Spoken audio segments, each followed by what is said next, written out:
মিয়া মিয়া MP হব, তাত কোনো কথা নাই। 11 লাখ মিয়া ভোটার আছে, মিয়া এমপি হবই। মিয়া পার্লিয়ামেন্টত মাত মাতিব পাৰে না নাই চাই ল'ব গৌৰৱ গগৈয়ে।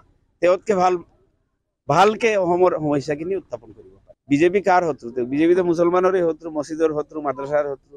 দিনে নিকায় মছজিদ ভাঙি দিম, মিয়াত হেৰি কৰি দিম, মুছলমানক টাইট কৰি দিম, ঔৰংগজেবক টাইট কৰি দিম। মই কওঁ নেকি এইকেইটা?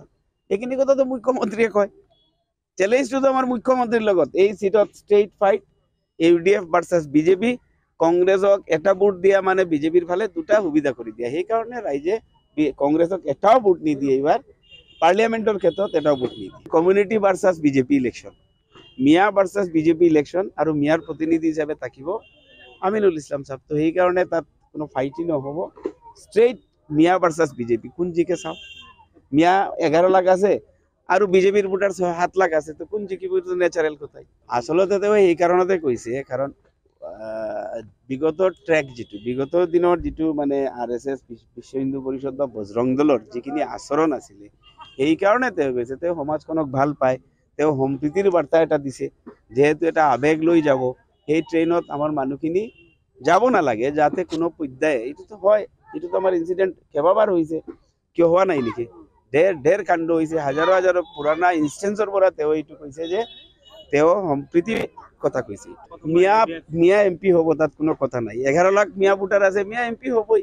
মিয়া পাৰ্লিয়ামেন্টত মাত মাতিব পাৰে না নাই চাই ল'ব গৌৰৱ গগৈয়ে। তেওঁতকে ভালকে অসমৰ সমস্যাখিনি উত্থাপন কৰিব পাৰে। বিজেপি কাৰ শত্ৰু? বিজেপি তো মুছলমানৰে শত্ৰু, মছজিদৰ শত্ৰু, মাদ্ৰাছাৰ শত্ৰু। দিনে নিকায় মছজিদ ভাঙি দিম, মিয়াত হেৰি কৰি দিম, মুছলমানক টাইট কৰি দিম, ঔৰংগজেবক টাইট কৰি দিম। মই কওঁ নেকি এইকেইটা? এইখিনি কথাটো মুখ্যমন্ত্ৰীয়ে কয়। চ্যালেঞ্জটো আমাৰ মুখ্যমন্ত্ৰীৰ লগত। এই সিটত straight fight, UDF versus BJP. কংগ্ৰেছক এটা ভোট দিয়া মানে বিজেপিৰ ফালে দুটা সুবিধা কৰি দিয়া। সেইকাৰণে ৰাইজে কংগ্ৰেছক এটাও ভোট নিদিয়ে। এইবাৰ পাৰ্লিয়ামেন্টৰ ক্ষেত্ৰত এটাও ভোট নিদিয়ে। কমিউনিটি ভাৰ্চেছ বিজেপি ইলেকশ্যন, মিয়া ভাৰ্চেছ বিজেপি ইলেকশ্যন, আৰু মিয়াৰ প্ৰতিনিধি হিচাপে থাকিব আমিনুল ইছলাম সাহেব। তো সেইকাৰণে তাত কোনো ফাইটিং নহ'ব। ষ্ট্ৰেইট মিয়া ভাৰ্চেছ বিজেপি। কোন জিকে চাওঁ। মিয়া 11 লাখ আছে আৰু বিজেপিৰ ভোটাৰ 7 লাখ আছে, তো কোন জিকিব? এইটো নেচাৰেল কথাই। আচলতে তেওঁ এই কাৰণতে কৈছে, কাৰণ বিগত ট্ৰেক বিগত দিনৰ যিটো মানে RSS, বিশ্ব হিন্দু পৰিষদ বা বজৰং দলৰ যিখিনি আচৰণ আছিলে, সেইকাৰণে তেওঁ কৈছে তেওঁ সমাজখনক ভাল পায়। তেওঁ সম্প্ৰীতিৰ বাৰ্তা এটা দিছে, যিহেতু এটা আৱেগ লৈ যাব। সেই ট্ৰেইনত আমাৰ মানুহখিনি যাব নালাগে, যাতে কোনো পৰ্যায়ে এইটোতো হয়, এইটোতো আমাৰ ইনচিডেণ্ট কেইবাবাৰ হৈছে, কিয় হোৱা নাই নেকি?